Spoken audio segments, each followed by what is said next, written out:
हमारे इस weekly programme में हर हफ्ते हम आपकी मुलाकात करवाते हैं कुछ जानी मानी हस्तियों से।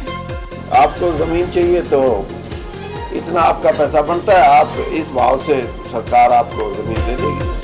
में बने हुए लोगों ने जो पैसा सरकारी कोष में जाना चाहिए था, ऐसा सिस्टम बना दिया कि वो इनकी अपनी जेब में जा रहा है।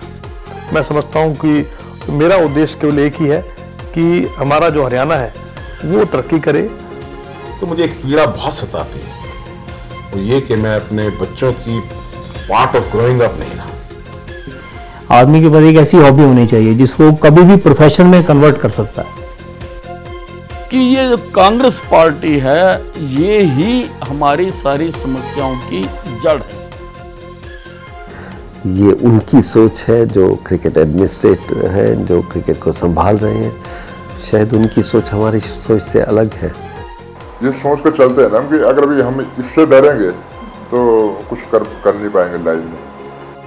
इस मुकाम पर पहुंच गया हूं कि लोग मेरे को जानते हैं कि अच्छी पहचान बन गई है। अगले हफ्ते पल दो पल में इसी समय इसी वक्त मुलाकात करेंगे एक और नई हस्ती से।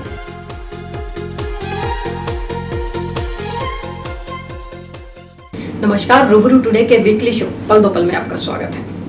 जैसा कि आप जानते हैं हर हफ्ते हम आपकी मुलाकात करवाते हैं किसी न किसी जानी मानी हस्ती से। पल दो पल में हमारे आज के खास मेहमान हैं विश्व प्रसिद्ध कबीर गायक भारती भट्ट।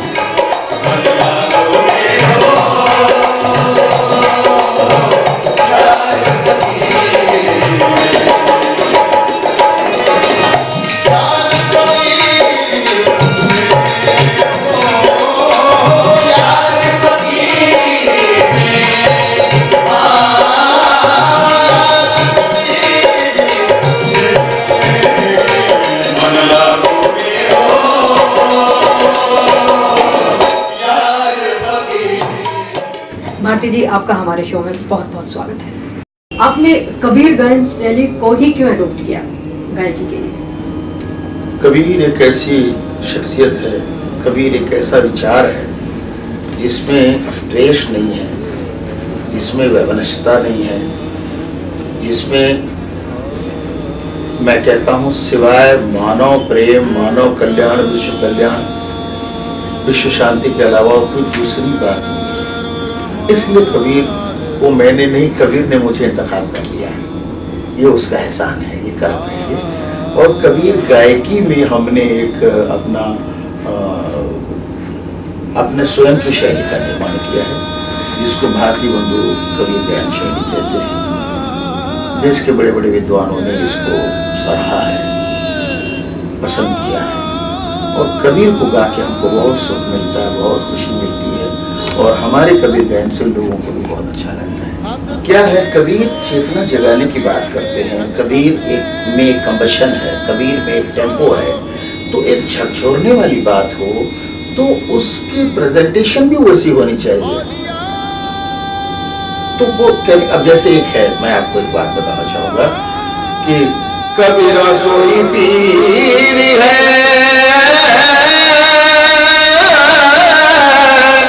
कि जो जाने पर पीर। अब कबीरा सोई पीर है, वो गुरु है। जो जाने पर पीर जो पर पीर ना जानिए सो काफिर तो उसमें हमने कई वर्षों अध्ययन किया, कई वर्षों इस पर चिंतन किया। देश के बड़े बड़े विद्वानों के साथ हमने इस पर चर्चा की। जैसे आज आपने कल देखा हमारे देश के या दुनिया के माने हुए विद्वान पंडित डॉक्टर ज्योति जोशी जैसे लोग बैठे हुए हैं। तो उन लोगों के साथ भी हमने सोबत किया, संगत किया, उनसे भी चर्चा विचार विमर्श किया। तो उन लोगों का भी विचार पा करके हमने अपनी स्वयं की एक शैली निकाली, जिसमें लाइट है, सुगम है, जिसमें फोक है, जिसमें क्लासिकल है, जिसमें सूफी है। तो इस तरह की हमने हर तरह के फ्लेवर को मिला करके, लेकिन इस तरह के हर चीज को मिला देने से ये गायकी नहीं तैयार होती है। उस पर चिंतन करके एक ऐसी मकाम बनाई है कि कहाँ पर क्लासिकल होनी चाहिए, कहाँ पर फोक होनी चाहिए, कहाँ पर सुगम होनी चाहिए।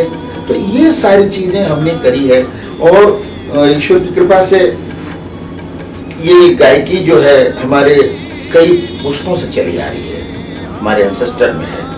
हमारे पिताजी तक मंदिरों में गाया जाता था, हमने इसको लोकमानस में, जनमानस में लेकर के आए। तो प्रारंभिक शिक्षा हमारे पिताजी से स्वामी विद्याधर गहना भारती से हुई।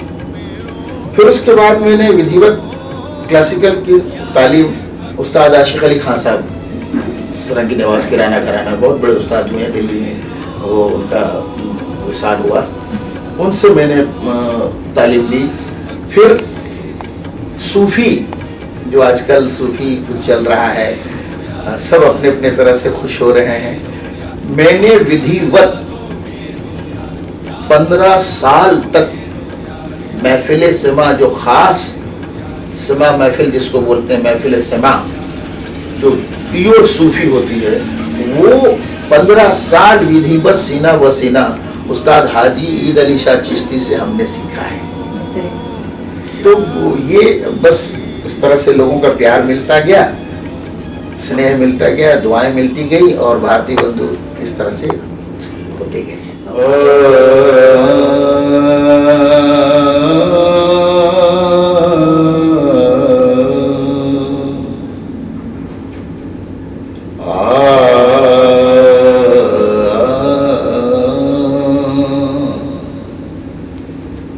मन मरे ममता मरे,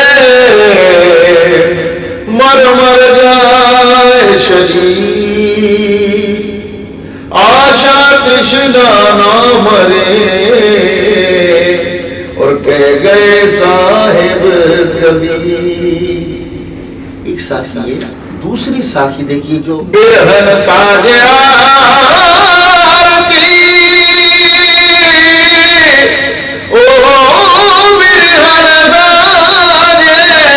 आरती के दर्शन दीजोरा, मुँह दर्शन देवोगे तो काला गे मोरे काना। जो कुछ है यही दे, वो उधर कौन देखता है। सूफी में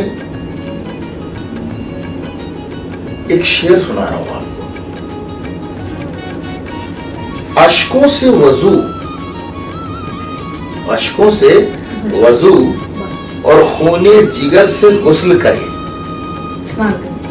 अश्कों से वजू और खूने जिगर से गुस्ल करे, जो ये सब करे वो तेरी तमन्ना करे। क्या बात है। ये है सूफी। जैसे कबीर ने कहा है कि जो कोई प्रेम खिलन को चाह, जो कोई प्रेम खिलन को चाह, शीशु तारी महल में आओ, प्रेम खिलन वाली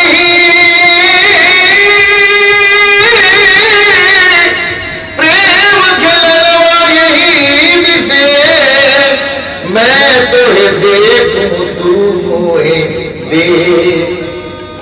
इसमें कोई फॉर्मेलिटी नहीं होना चाहिए, कोई दूसरा नहीं होना चाहिए। एक समय ऐसा भी आता है कि न ये रहता है न वो रहता है। उसके लिए कबीर ने कहा है कि देखा देखी ऐसो देख, मिट जाए दुई और रह जाए एक। हम तुम प्यारे एक हैं, कहन सुनन को दो, मन से मन को तौलिए, दो मन का पुना। तो ये दुई खत्म हो जाते हैं और एक रह जाता है। कबीर को बहुत लोगों ने गाया है और मैं ये कहते हुए मुझे संकोच नहीं होना चाहिए, लेकिन मैं उन सभी का आदर करता हूँ, सम्मान करता हूँ जिन जिन लोगों ने गाया है। कबीर एक फक्कर है, एक फकीर है। अब कबीर किसी को उठा रहा है या जगा रहा है, या कोई भी किसी को जगा रहा है, तो क्या उसके साथ जाके सो जाएगा? नहीं, उसको उठाएगा, अरे भैया उठो करके। उसी तरह से कबीर समाज को जगाते हैं। तो जब जगाते हैं, एक मस्ती होती है, एक फक्कड़पन होता है, एक कमर्शन होती है, एक हिट करने वाली बात होती है। तो हमारे प्रेजेंटेशन में भी वो बात होनी चाहिए। जैसे झाल उठी झोली जरी खपरा फूटम फूट, झाल उठी झोली जरी खपरा फूटम फूट। भारती जी, यहाँ पे हम आपसे जानना चाहेंगे कि जो संगीत के लिए जो रियाज, संगीत रियाज मांगता है और रियाज ही आपको डे बाय डे ग्रो करता है। बिल्कुल सब। आप अपने कबीर गायन को जो है इसके लिए रियाज का कब वक्त निकालते हैं, क्योंकि आपकी परफॉर्मेंस बहुत होती है, ऑन डिमांड भी आपको बहुत जाना पड़ता है, तो अपने लिए कब वक्त निकालते हैं? देखिए साहब, कहीं मुझसे चूक जरूर होती है और मैं इसको प्राथमिकता कभी नहीं दूंगा कि रियाज न करना। रियाज रोज होनी चाहिए और जिंदगी के आखिरी दम तक रियाज होनी चाहिए, क्योंकि रियाज ही आपको कामयाब बनाता है, काबिल बनाता है। एक समय हमारा ऐसा था कि हमने सिवाय रियाज के कुछ दूसरा नहीं जाना। हम सब भाई मिल करके शाम का वक्त तो 6 से 9 हमारा बिल्कुल तयशुदा रहता था। लोगों में एक ऐसी बात जाती थी, एक मैसेज ये था कि अगर भारती बंधु से मिलना है तो शाम को 6 से 9 उनके घर पहुंच जाओ। वो जरूर मिलेंगे, वो जरूर मिलेंगे, क्योंकि वो रियाज में रहते हैं। सुनना है तो आप पहुंच जाइए वहाँ। लेकिन अब चूंकि कार्यक्रम का तांता इतना लगा हुआ है कि बहुत कम वक्त निकाल पाते हैं और जितना भी समय जब मिलता है तब रियाज कर लेते हैं। लेकिन मैं जरूर कहूँगा, जो हमारे जनरेशन आ रही है या जो और भी लोग हैं जो म्यूजिक में शौक रखते हैं, वो रियाज करना ना भूले। अगर खाना भूल जाए तो एक बार चलेगा, लेकिन रियाज नहीं भूलना चाहिए, रियाज नहीं बंद करनी चाहिए। अगर आपको अपना गला ठीक रखना है, अपना वादन ठीक रखना है, तो आपको निरंतर करते रहना पड़ेगा। निरंतर नहीं करेंगे तो नहीं होगा, करना पड़ेगा।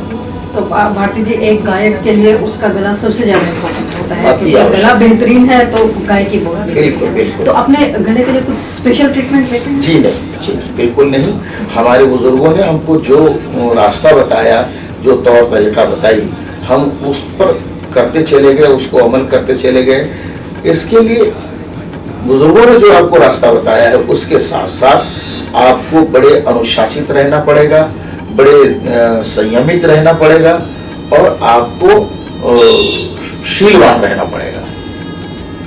और एक महत्वपूर्ण बात मैं आपको कहना चाहूंगा कि संतों की वाणी को अगर आप गा रहे हैं तो जब तक कि वो संत नहीं चाहेगा, जब तक कि ईश्वर नहीं चाहेगा, तो आपके अंदर वो चमक नहीं पैदा हो सकती, वो एनर्जी, वो जेल नहीं आ पाएगी, वो नहीं आ पाएगी। और उसको आने के लिए आपको नम्र होना पड़ेगा। अंदर जितनी भी विकृतियां हैं, विकार हैं, जो भी गंदगी है, उसको साफ करके उसकी शरणागत जब तक नहीं होंगे तब तक कि वो आपको नवाजेगा नहीं। अगर आप कबीर को गा रहे हैं तो आपके विचार कबीर जैसे होने चाहिए, कबीर के लिए आप समर्पित रहें। अगर आप बाबा बुल्ले शाह को गा रहे हैं, बाबा फरीद को गा रहे हैं, हजरत खुसरो मियाँ को गा रहे हैं और तमाम जितने लोग संतों की वाणी गा रहे हैं, सूर, तुलसी, नानक, मीरा, फरीद को, जिसको भी गा रहे हैं, तो आपके समर्पण उतना होनी चाहिए। आपके विचार बहुत शुद्ध होने चाहिए। आप में विनम्रता हर क्षेत्र में होनी चाहिए। अगर आप विनम्र नहीं है तो आपके गायन वादन में आकर्षण आ ही नहीं सकता, नहीं हो सकता। भारती जी, जो कबीर गायन के रूप में, तो एक कबीर गायक के रूप में तो विश्व प्रसिद्ध है, तो कभी किसी और संत की वाणी को भी आवाज देने का मन किया कभी? देखिए साहब, आप कभी इत्तफाक हो तो मुझे सुनिएगा, भारती बंधु को सुनिएगा। हम सिर्फ कबीर को, केवल कबीर को ही नहीं गाते। हम कबीर को गाने के साथ साथ हम सूर, तुलसी, मीरा, नानक, फरीद, बुल्ले शाह, खुसरो मियाँ, ऐसे तमाम संतों की वाणियों को और नामचीन शोराओं के, शायरों के शेर को भी हम जम करते हैं। ये हमारी गायकी की विशेषता है। हमारी जो प्रस्तुति है, अपनी प्रस्तुति में एक ऐसा हम कोशिश करते हैं कि एक रिक्शा पुलर से लेकर के हवाई जहाज में उड़ने वाला व्यक्ति भी हमारे कार्यक्रम को बड़े आसानी से समझ सके, बहुत मोहब्बत के साथ सुन सके, दूर तक, देर तक उसको उसका असर बना रहे। समाज के हर वर्ग के लिए लोग कहते हैं कि हमारी जनरेशन, हमारे युवा हमारे कल्चर को नहीं सुनते हैं। मैंने बोला बिल्कुल गलत। मेरे कार्यक्रम को बड़े लोगों से ज्यादा स्टूडेंट, जो कॉलेज के स्टूडेंट होते हैं, वो ज्यादा सुनते हैं मेरा। मैंने अभी तक के 15 विश्वविद्यालय में कार्यक्रम कर चुका हूं, 8 सेंट्रल जेल में प्रोग्राम कर चुका हूं और कम से कम 90,000 स्टूडेंट्स को सुना चुका हूं। बहुत बड़ी बात है। और वो समझते हैं तभी वो आते हैं। मुझे उनको सुनाना ज्यादा अच्छा लगता है। कभी कभी ये होता है कि जब कार्यक्रम में जाते हैं हम, तो हमको देख करके लोग कमेंट करना चालू करते हैं, मजाक उड़ाते हैं। क्यों? वो एक तो हम कलाकार जैसे दिखते नहीं है, अच्छा। दूसरा ये अरे ये आ गए ऐसा वैसा कह करके लोग इस तरह के, लेकिन जब वही व्यक्ति मैं उसको नजर कर लेता हूँ कि हाँ ये, लेकिन जब कार्यक्रम खत्म होता है तो वही बंदे आकर के पैर छूते हैं, बोले महाराज जी कमाल कर दिया आपने, वाह भाई वाह। तो ये हमारे भारतीय संस्कृति के एक ऐसा अमोघ शस्त्र है कि जिसको भी लगता है, वो पंडित जी बता रहा हूं कि वो जिंदगी भर नहीं भूल सकेगा। कहीं ना कहीं लोग मुझे कुछ भी कहे, कबीर को गाते गाते मैं तल्ख बोलने की आदत सी हो गई, सच बोलने की आदत सी हो गई। लोगों को अच्छा लगे तो ठीक, ना लगे तो ठीक। कबीर भी तो यही करते हैं।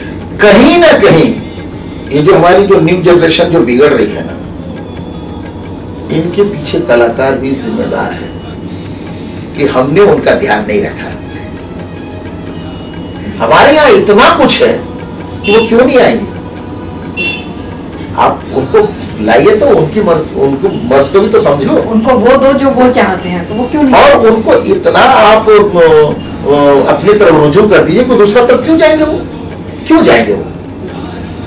हमारे संतों की वाणी इतनी है कि समाज के हर वर्ग के लिए, और हम कहीं से उठा नहीं पाते हैं, कहीं से कुछ कर नहीं पाते हैं। ये हमारी सबसे बड़ी गलती है। ये भारती जी, जो अभी तक हमने आपसे कबीर गाने सब के बारे में बातचीत की, तो आपको आप नेशनल इंटरनेशनल लेवल पर परफॉर्मेंस करते रहते, तो कभी इंडिया का प्रतिनिधित्व करने का मौका मिला? हाय हाय हाय हाय, मुझे अच्छी तरह याद है 22